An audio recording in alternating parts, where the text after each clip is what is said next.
I kept my study locked for 12 years, not because of what was inside, but because of who I knew would eventually try to get in. The day my son called and told me his wife had copied my key, I didn't panic. I didn't raise my voice. I simply looked at the door and realized the moment I had prepared for had finally arrived. My name is Martin Hale. I'm 67 years old, a retired civil engineer, and a man who learned a long time ago that the most dangerous threats don't break down your door. They wait patiently to be invited inside. For 12 years, that study remained untouched by anyone but me. Not even my son had reason to enter it, and that was by design. The code, the lock, the extra deadbolt, none of it was paranoia. It was preparation. Because long before Serena ever stepped into our lives, I had already seen what quiet greed looked like when it wore a polite smile. It doesn't rush. It studies. It waits. And when the moment is right, it moves. 3 weeks ago, my son Caleb called me from his apartment. His voice was low, unsteady in a way I hadn't heard since he was a boy trying to confess to something he didn't fully understand. He told me Serena had gone to my house while I was out for a routine physical. Said she offered to water the plants. Said she noticed the spare key hanging on the hook near the kitchen. And then he paused. The kind of pause that carries more truth than words. "Dad," he said, "I think she made a copy." I didn't respond immediately. I let the silence sit between us, heavy but controlled, like pressure building behind a sealed valve. Because what he didn't know was Serena definitely didn't know. Was that the key she thought she copied? Wasn't the real one anymore. I had changed it 8 months earlier. Not suddenly, not dramatically, just one quiet afternoon after a conversation Caleb had casually mentioned over dinner. He told me Serena had been asking questions again, about the house, about what happens later, about how things were structured just in case. She had a way of presenting curiosity like concern, wrapping intention in softness so it wouldn't feel like intrusion.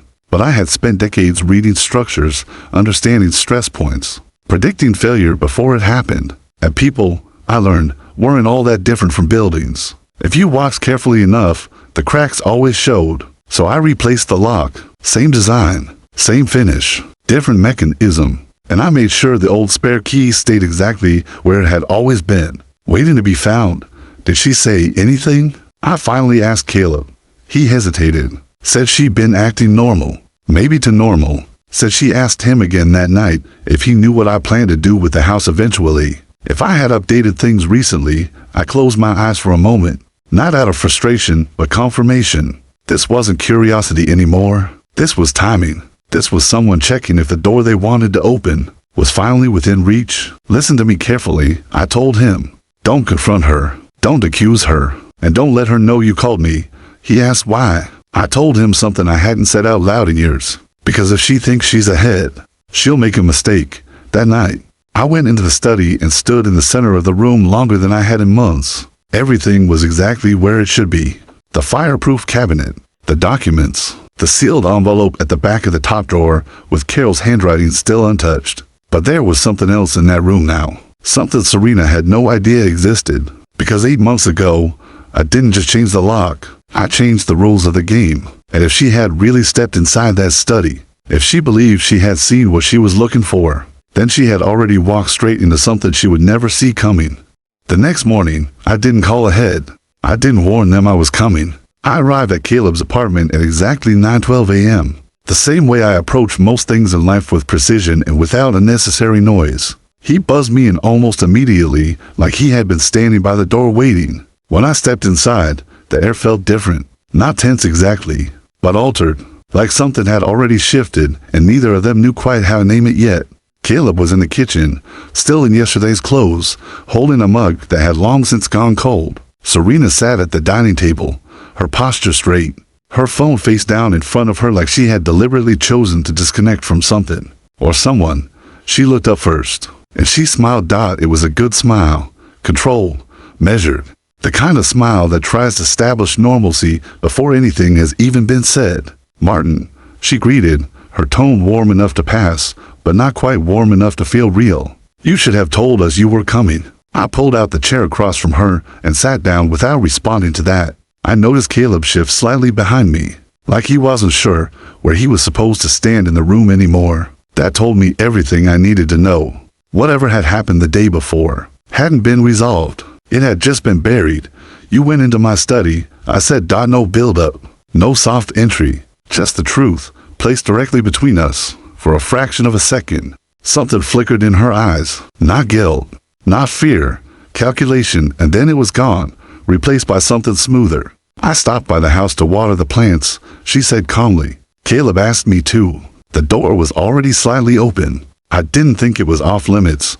Her voice carried that same careful balance, defensive, but not aggressive. She wasn't denying anything. She was reframing it, minimizing it, turning intrusion into accident. The study door is never open, I replied. You know that. She leaned back slightly, crossing one leg over the other. Relaxed posture, controlled breathing. She had done this before, navigated uncomfortable situations by making them seem unreasonable. Instead of herself. Martin, she said, softening her tone, you live alone. You're not a young man anymore. I thought it would be responsible to understand what we might be dealing with. As a family, if something ever happened. There it was again. That word. We. Always expanding her position. Always placing herself inside something she hadn't earned access to. I turned my head slightly toward Caleb. Did you ask her to go into that room? He hesitated, and in that hesitation, I saw the exact moment reality started to separate from whatever version of it Serena had been building around him. No, he said quietly. I didn't. The silence that followed was heavier this time. Serena didn't rush to fill it. That was intentional. She was adjusting, recalibrating, deciding which version of the truth would serve her best now that one angle had closed. Then she exhaled softly and shifted her attention back to me. I wasn't trying to hide anything, she said. I saw some documents, yes, enough to understand that you've structured everything in a way that completely excludes me. Even as part of this family, her tone changed there. Slightly sharper, not emotional but edged. This wasn't just defense anymore. This was exposure mixed with resentment. The trust was established long before you entered this family, I said evenly. It has nothing to do with you personally. Everything about it has to do with me, she replied, leaning forward just slightly. I'm married to your son. His future is my future. And yet you made sure I have no place in any of it. That's not protection, Martin. That's control. I let a small pause sit there. Not because I needed time to respond, but because silence, when used correctly, forces people to reveal more than they intend. You're right about one thing, I said finally. It is control. But not in the way you think. Caleb shifted again behind me. I could feel it without turning around, the tension pulling him into directions. Loyalty and realization rarely coexist comfortably. You've been asking questions for over a year now, I continued, my voice calm, steady. About accounts, about the house, about long-term plans. Each question small enough to seem harmless. But patterns matter, and your pattern has been consistent. Serena's expression hardened slightly. Not dramatically, but enough. Curiosity isn't a crime, she said. No, I agreed. But intent leaves traces. And I've been paying attention. Her eyes locked onto mine then. Sharper now, less filtered. And what exactly do you think my intent is? I held her gaze without hesitation. To position yourself, I said. Before the moment arrives when positioning turns into access, that landed. Not loudly, not explosively, but deeply enough that she didn't respond right away. Behind me, Caleb finally spoke. Serena, is that true? And there it was. Not a confrontation. Not yet. But the first real crack. Serena didn't answer him right away. She didn't look at him either. Her eyes stayed on me, steady, unblinking, as if Caleb's question was something distant. Something secondary to the real conversation happening across the table. That alone told me more than anything she could have said. People who are innocent tend to react quickly. They deny. They explain. They reach for clarity. But Serena, she calculated, always, even now. She was deciding which version of herself would serve her best in this moment. Of course that's not true, she said finally, turning to Caleb with a softness that returned almost to perfectly. I've only ever tried to build a life with you. Everything I've asked, everything I've brought up, it's been about us, about our future. Her voice carried a quiet hurt now, carefully measured, like she had practiced this tone in front of a mirror. I didn't realize caring about stability would be turned into something ugly. Caleb looked at her, searching for something familiar, something reassuring. And for a second, I saw the version of him that had fallen in love with her, the one who believed intention and appearance were the same thing. Then why go into the study? He asked. not aggressive, not accusing, just confused. Another pause, smaller this time, but still there. I told you, she said, keeping her voice calm. The door was open. I was curious. That's it. Then she turned slightly toward me again, her expression tightening just enough to shift the weight back where she wanted it. Unless there's something in that room you don't want your own family to see. There it was. A subtle pivot, not defense offense, redirecting suspicion instead of absorbing it. I almost smiled, because that line, that exact move, was something I had anticipated months ago. There are things in that room, I said, that were never meant to be misunderstood. She tilted her head slightly. Misunderstood by who? By someone who walks into a place without knowing what they're actually looking at. For a moment, the room went quiet again, but this time, it wasn't uncertainty filling the space. It was pressure, the kind that builds when one person realizes they might not be as far ahead as they thought. Caleb stepped forward then, finally closing the distance between himself and the table. What did you see in there? He asked her, more directly now. Serena hesitated, but only briefly. Documents, she said. Financial records. Legal paperwork. Enough to understand the structure your father has put in place. She looked at him carefully. A structure that keeps everything out of reach, even from you, in practical terms. That's not true, I said calmly. She ignored me, still focused on Caleb. You don't even know what you're set to inherit, do you? She asked softly. You've never been told the full picture. Caleb didn't respond, because she was right about that part, and she knew it. I stood slowly, not to intimidate, but to shift the energy in the room. Sitting had made this feel like a conversation. Standing reminded everyone that it wasn't. You're correct about one thing, I said, looking directly at my son now. There are things you don't know. Things I should have told you earlier. I let that settle before continuing. And that's exactly why we're not going to finish this conversation here. Serena's eyes narrowed slightly. What does that mean? It means, I said, picking up my coat from the back of the chair, that I'm going to take my son back to my house. And I'm going to show him everything, properly, without interruption. Her posture changed instantly. Not dramatically, but enough. A tightening in her shoulders. A slight shift in her breathing. Control. Slipping, just a little. Anything you have to say to him, she said carefully. You can say in front of me. No, I replied simply. The word landed harder than anything else I had said so far. Why not? She asked, and this time there was a hint of something real beneath the surface. Not anger, not yet, but resistance. Because this doesn't concern you, I said. That was the first outright line I had drawn.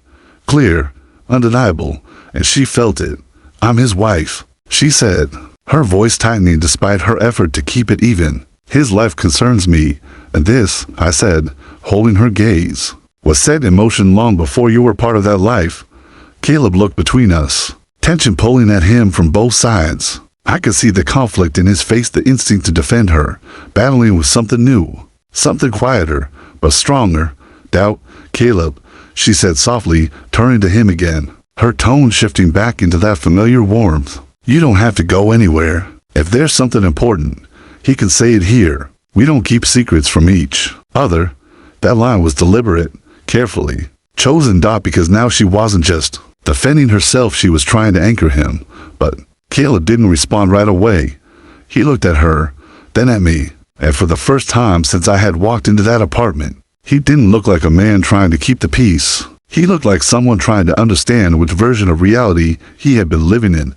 I think I should go, he said finally. Quiet, but firm, and just like that, Serena lost the room.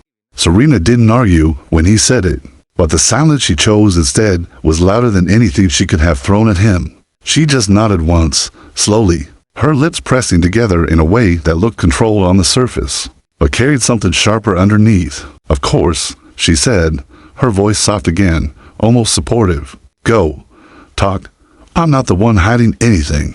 It was a careful line, one last attempt to plant doubt before he walked out that door. But Caleb didn't respond. He grabbed his keys from the counter, hesitated for the briefest second, then followed me out without looking back. The drive to the house was quiet, not tense, just heavy. The kind of silence that comes when a person is replaying the last 2 years of their life in their head, trying to find the moment where things first stop making sense. I didn't interrupt it. Some realizations need space to fully form, and rushing them only weakens their impact. While we pulled into the driveway, Caleb sat in his car for a moment before getting out, like he needed to prepare himself for whatever came next. I unlocked the front door, stepped inside, and waited until he followed before closing it behind us. The house felt the same as it always had, orderly, still, untouched by the kind of chaos that had just started to unfold elsewhere. I led him down the hallway toward the study, and for the first time in years, I didn't hesitate before opening the door. The lock clicked, the handle turned, and the room revealed itself exactly as it was meant to be seen, not through stolen glances or partial understanding, but completely. Caleb stepped inside slowly, his eyes moving across the shelves, the desk, the cabinet, taking it all in like he was seeing something familiar from a completely new angle. "This is what she wanted to see?" he asked quietly. "Not exactly," I replied, walking past him toward the fireproof cabinet. What she wanted was what she thought this room would give her. I opened the cabinet and pulled out a thick folder, placing it carefully on the desk before turning back to him. "Everything she saw yesterday," I continued, "was intentional." He frowned slightly. "What do you mean?" I held his gaze for a moment, then said it plainly. "I let her see it." That landed harder than anything else so far. "You, what?" he asked, confusion cutting through the fog in his expression. "The documents she found," I said, opening the folder and turning it toward him, "were not the originals. They were copies, edited, structured to look incomplete and vulnerable." He stepped closer, looking down at the papers, scanning them quickly before looking back at me. "Why would you do that?" "Because," I said calmly, "if someone is trying to understand what they can take, you don't show them what's real. You show them what makes them act." He stared at me now, really staring, like he was seeing a side of me he hadn't fully understood before. 8 months ago," I continued, "after you told me about her questions, I had a second set of documents prepared. Ones that suggested gaps, weaknesses, points where someone might believe they could intervene, manipulate, or reposition themselves." I tapped the folder lightly. "Those are what she saw." Caleb ran a hand through his hair, pacing once across the room before stopping again. "So, she thinks," I interrupted, "that I've made mistakes, that there are openings, that with enough pressure, or the right approach, she can eventually gain access to things she was never meant to touch." The realization hit him in pieces. I could see it happening, the shift from confusion to clarity, from clarity to something heavier. "And the key?" he asked. "You knew she'd copy it." I nodded once. I made sure she would find it. That was the moment everything changed. Not just for him, but for the entire situation. Because now he wasn't just reacting to what Serena had done. He was starting to understand that this had never been random. That every step she took had been anticipated. He let out a slow breath, his shoulders dropping slightly as the weight of it settled in. "So what happens now?" he asked quietly. I looked at him, then at the cabinet, then back again. "Now," I said, "we wait." He frowned. "Wait for what?" I closed the folder, placing it back inside the cabinet with deliberate care before shutting the door. "For her to believe she's winning," I said, "because the most dangerous mistake a person like that can make is acting too soon when they think they finally have control." We didn't have to wait long. Patterns like hers don't slow down. Once they believe they found an opening, they accelerate.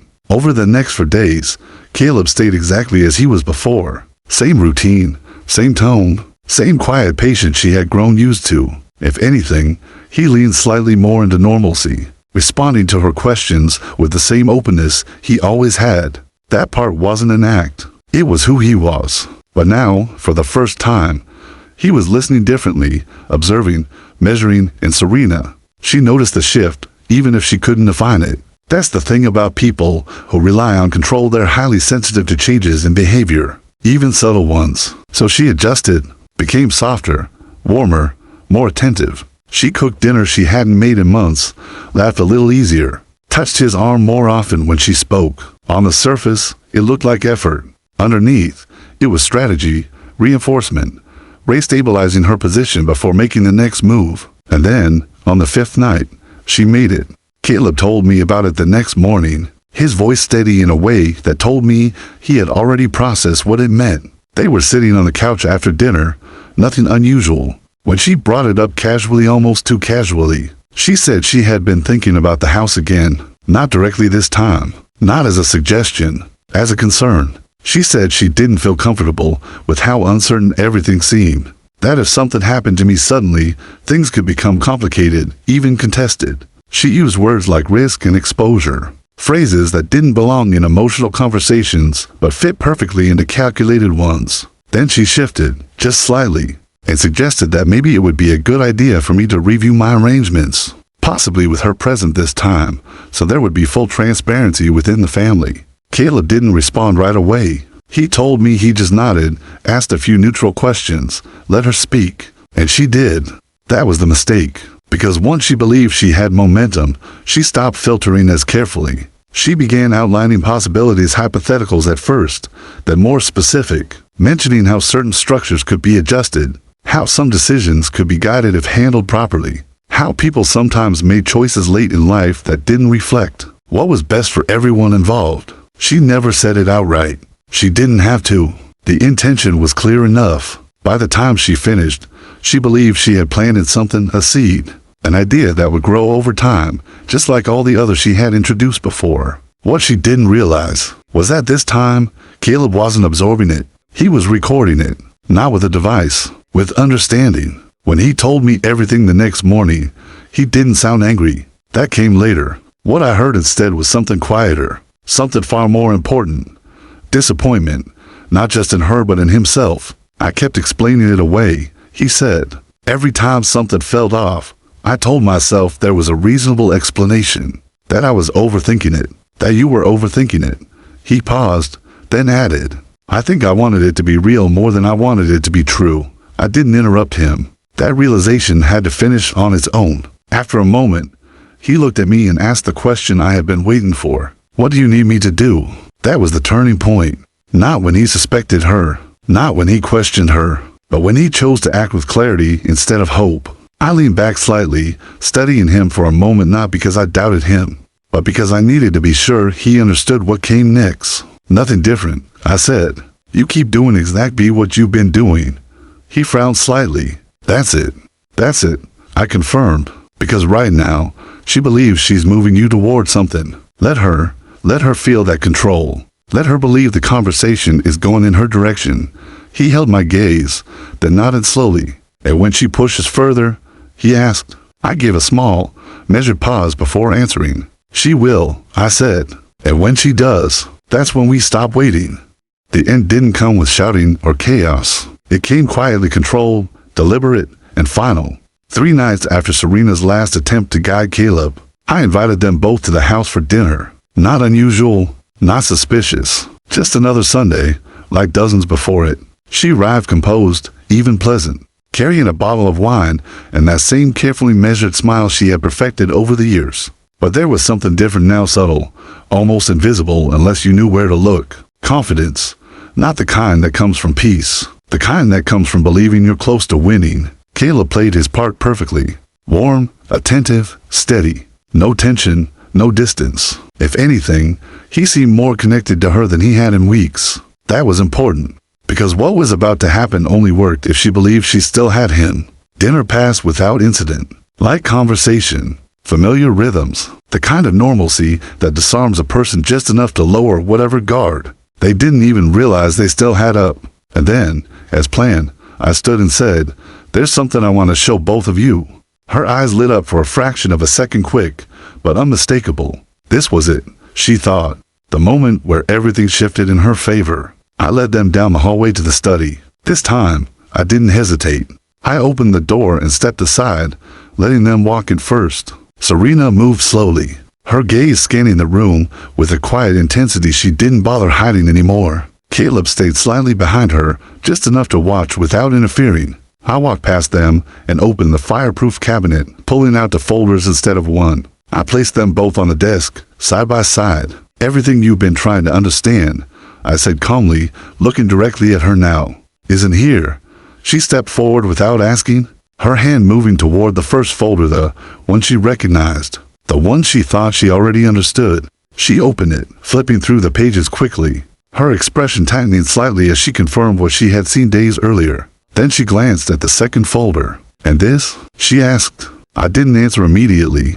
I simply nodded toward it. She opened it, slower this time, more careful, and as she read, the change in her face wasn't sudden, it was gradual. piece by piece, line by line, because this folder didn't contain assumptions. It contained reality, the actual trust structure, the finalized legal protections, the reinforced clauses added months ago. The documentation that made every past she thought existed disappeared completely. This doesn't make sense, she said finally, her voice lower now, tighter. It makes perfect sense, I replied. You were never looking at the real thing. Silence. Not confusion this time. Not calculation. Something closer to exposure. Caleb stepped forward then, his voice steady, but no longer uncertain. She showed you exactly what she thought you needed to see, he said quietly. Serena turned to him, searching his face for something support, doubt, hesitation. She found none of it. Caleb, she started, but he didn't let her finish. I heard everything, he said. Every conversation, every suggestion, every time you tried to move things in a direction that only benefited you. That landed harder than anything I could have said. Because it didn't come from me. It came from him. The one variable she had believed she controlled. She looked between us then, the realization settling in fully now. Not just that she had been wrong, but that she had been outplayed, carefully, completely. So this was all a test? She asked, her voice sharpening slightly as the last layer of composure began to crack. I shook my head once. No, I said. This was a response. Another silence followed, but this one had weight. Finality. The kind that closes doors instead of opening them. She straightened slightly, trying to recover something dignity, position. Anything she could still hold onto? You've made your point, she said. But none of this changes the fact that I'm his wife. Caleb looked at her then. Really looked at her, at whatever had been holding on inside him. Let go. It does, he said quietly. Because I won't be for much longer. That was it. No shouting. No dramatic exit. Just truth, spoken clearly, without hesitation. She didn't argue after that, not because she accepted it, but because she understood there was nothing left to argue against. Within 6 weeks, the divorce was filed, clean, structured, just like everything else. The prenuptial agreement held exactly as intended. No access, no leverage, no hidden advantage left to play. And the study remained exactly what it had always been, locked, not out of fear, not out of secrecy, but as a reminder that sometimes the most important thing you can protect isn't what you have, it's who you trust to stand beside you when there's nothing left to gain.